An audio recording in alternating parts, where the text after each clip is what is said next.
اعوذ باللہ من الشیطان الرجیم بسم اللہ الرحمن الرحیم السلام علیکم ورحمۃ اللہ وبرکاتہ۔ امید ہے آپ ساری بہنیں خیریت سے ہوں گی۔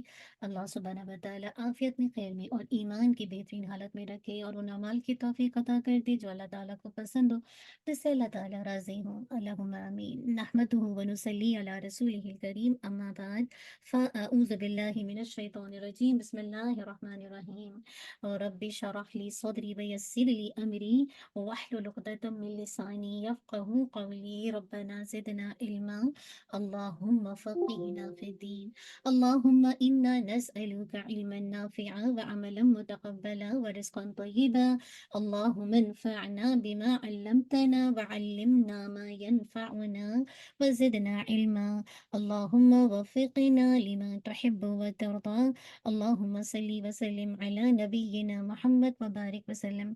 آنے سے پہلے آپ سب اپنی نیتوں کو خالص کرتے ہوں گے۔ اللہم اجعل عملی کلہ صالحا وجعلہ لوجہک خالصا ولا تجعل لأحد فیہ شیئا۔